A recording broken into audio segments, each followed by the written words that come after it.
morning, Dr. Bryan. Good morning. Stay standing, raise your right hand, I'll get you sworn in. Do you swear affirm the testimony you're going to provide is the truth, the whole truth, nothing but the truth, so help you God? Yes, it is. All right, thank you. Please be seated and then tell us your name. My name is Shauna Bryan. Right, your witness. Good morning, Doctor. Good morning. Can you tell us how you're currently employed? I am the Deputy Chief Medical Examiner for Oakland County And how long have you been a medical examiner? for 6 years. Okay. And do you have a medical degree? Yes, I do. And do you have enhanced medical training after your basic medical degree? And I don't mean basic as basic, because it's not, but after graduating medical school, you also had more training. Yes. And have you had specialized training as a pathologist? Yes, I have. And have you testified in criminal cases before? Yes, I have. A part of your duties as a medical examiner to document what you've seen in reports? Yes, it is. Is part of your duties as a medical examiner to photograph the injuries that you see so that they can be documented through photographs? Yes. And as a medical examiner, are you to determine a manner of death? Yes, I am. And can you tell the jury, when you determine a manner of death, what does that mean? The manner of death means how the death came to be about. And define that. What does that mean? Well, there's only 5 manners. So one would be homicide at the hands of another person. Suicide, your own hand. Natural, any form of natural disease like cancer, for example, heart disease. And then there's accident, which is unintentional, like a car accident. And then undetermined, when we can't assign or we don't know. Okay. And do you also determine a cause of death? Yes. And tell us what a cause of death is. The cause of death is the initial injury or disease that leads to death. Okay. And there's all different types of causes of death. Yes. Okay. You could have drowning as a cause of death. Yes. You could have a stab wound. Yes. You could have a gunshot. Yes, of course. And those things you document in your autopsy report. I do. Do you have an autopsy report that corresponds to this case? Yes, I do. I'm going to show you what's been marked as People's Exhibit number 4. It's an autopsy report for Hussein Murray, case number 246922, with the date of death of October 11th, 2024, and the date of your autopsy is October 12th, 2024. Do you recognize that?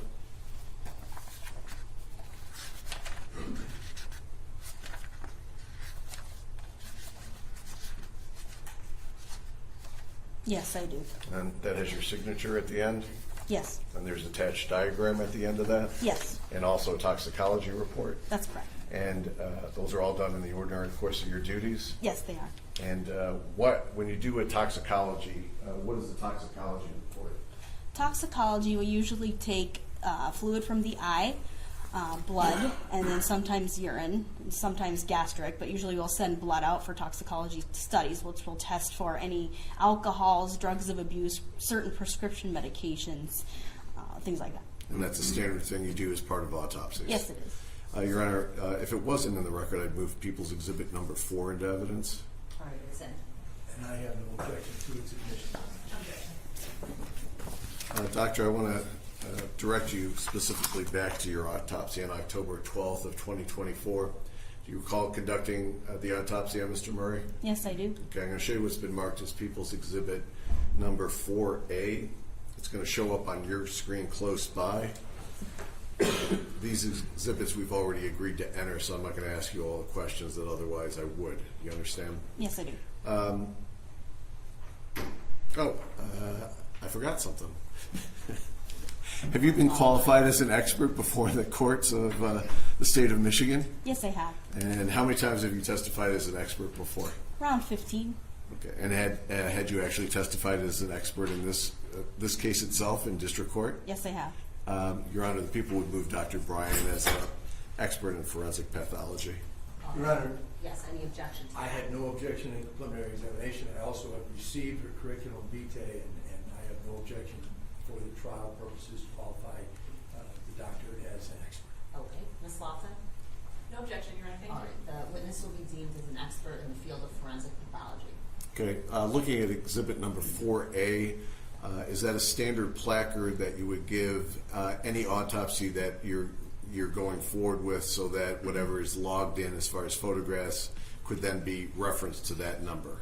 That is correct. So the top number is the case number that was assigned, and the bottom number is the date that I did the autopsy. And when you get a body in to begin an autopsy, do they usually come in if they're closed from a scene where they're already dead versus unclothed? They can come in either way. It depends if they're on the scene and they have clothes, they will come in with clothes. If they make it to the hospital and the hospital does any measures, usually they do not have clothes. Okay, and in Mr. Murray's case, did he come in dressed or Yes, he did. undressed? Yes, Dressed. dressed. Okay, I'm going to show you what's been marked as Exhibit 4B. Do you recognize Mr. Murray? Yes, this is how I saw him when I entered the room. And when he entered the room, you'll notice that his hands are bagged. His hands have bags, yes. Okay, and are there any bindings that you notice on Mr. Murray's body? Underneath the bags, yes. Okay, and what did you notice underneath the bags? Underneath the bags, his hands are bound by duct tape and a couple of zip ties, as well as you can see the binding around the mouth and the head, and his feet were also bound by duct tape. I'm going to show you what's been marked as People's Exhibit number 4C. You recognize that photograph as a different angle of the bindings around his hand? Yes, And that also depicts the black duct tape that you had discussed and zip ties around that wrist. yes. Were those eventually removed? Yes, we did remove them. Were those bindings tight to the body of Mr. Murray, or did they just come off easily? They were tight. I'll show you what's been marked as People's Exhibit number 4D.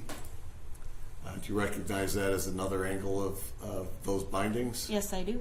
And do you notice the condition of those bindings in regards to the Rolex watch? Yes, where the watch is in between the bindings are tight on there. I'm going to show you what's been marked as Exhibit 4E. Do you recognize that as a side photograph of Mr. Murray's right side? Yes, it is his right side. Okay. And that there's a gun holster on his right side? That is correct. Okay. And it came in without a gun, is that correct? That is correct. I'm going to show you what's been marked as Exhibit 4F. Do you recognize that as a photograph of the lower legs of Mr. Murray? Yes, I do. And were they also bagged as were his hands by the sheriff's office? That is correct, yes. And is that common procedure when you receive bodies in? Yes. I'm going to show you what's been marked as 4G. Do you recognize that as a photograph of Mr. Murray's lower ankles after the bag is removed? Yes, I do. And can you tell us what you see in that photograph? There was duct tape around the feet. Okay. And there's a shoe on one foot? One shoe on one foot. And which foot is missing the shoe for the record? The left foot. I'm going to show you what's been marked as 4H. Do you recognize that photograph? Yes, I do. And can you tell us what you see in that photograph? In this photograph, we've taken the clothes off and we've cleaned him off so I can properly see the injuries to his face and body. Okay. And what observations do you have of any injuries that may catch your attention of Mr. Murray's face? In this photograph, you can see that there's purple blotching around the eyes, which is bruising. On the face, he has a bunch of bruising all the way from the forehead all the way down to the front of the neck to basically the collarbones. And he has some lacerations, which are tears in the skin, again, around the jaw. That's what he has. And then the jaw is also fractured. You can't really see it, though, in this picture. Okay. I'll get into your internal investigation as we go forward. But for 4I, People's Exhibit 4I, can you tell us what you see in Exhibit 4I? Yes, this is his lower lip as we pulled down to take a photograph because there's some tears kind of on the left side of the lip and bruising on the inside. I'm going to show you what's been marked as 4J. Do you recognize that as Mr. Murray's right hand? Yes, And can you tell us what you see in that photograph? it's just his hand. There's no cuts to his hand. There are no cuts, no injuries. I'm going to show you what's been marked as 4K. Is that another angle with the fingertips of Mr. Murray's right hand? Yes, it is. And again, do you see any injuries or cuts to his right hand? No. I'll show you what's been marked as 4L. Do you recognize that as Mr. Murray's left hand? Yes, I do. Okay. Again, do you notice any type of injury, bruising, or cuts to his right hand? No. I'll show you what's been marked as 4M. This is again a different angle with the fingertips of Mr. Murray's left hand. Do you see any type of cuts or bruising to his left hand? No injuries. I'm going to show you what's been marked 4N as in Nancy. Do you recognize that photograph? Yes, I do. And can you tell us what, if anything, is of interest when you're looking at photograph 4N? Yes, so this is the back of him. We rolled him over to take pictures of the back. You can see on the scalp, kind of up toward the top of the picture, there is a laceration or a tear in his scalp there. And can you tell us what type of force does it take, or what type of object does it take to create that type of injury? Lacerations, bruises, and abrasions like a tearing, superficial tearing of the skin, are all caused by blunt force trauma. Anything blunt can cause these injuries, or like from a fall, as long as it's not like a knife, let's say. I'm going to show you what's been marked as 4O. Is that a close-up of what was in 4N? Yes, it is. And can you tell us what we're seeing in 4O? So it's a close-up, as you said, of the scalp, kind of like the left right here, and he has the tear in the scalp right there. Was there a second injury to his scalp? Scalp, yes. I'm going to show you what's been marked as 4P. Is that depicting the second injury to his scalp? Yes, so this is a close-up. It's on the back of his scalp, about here, another tear. Okay, and is that something that can be caused by blunt force trauma? Yes, it is caused by that. And any type of blunt object can be able to cause something like that with enough force. Is that correct? Yes, that's correct. When you started your physical observations of Mr. Murray, was he consistent with an individual to be 72 years old? Yes. Did you determine his weight? Yes, I did. And what was Mr. Murray's weight at the time of his passing? 295 pounds. And how tall was he? He was 72 inches or 6 feet tall. Now, you noticed the zip ties around his hand and wrist, is that correct? Yes. You photographed that, and you photographed the evidence of his injury, correct? Yes. Now, you started to discuss something about the internal injuries that you later noticed to Mr. Murray's jaw. Can you tell us what, if anything, you noticed regarding the internal injuries to Mr. Murray's jaw? Yes, so inside, actually you could even see it in one of the pictures where the lip was down, his jaw, this bone here, was fractured.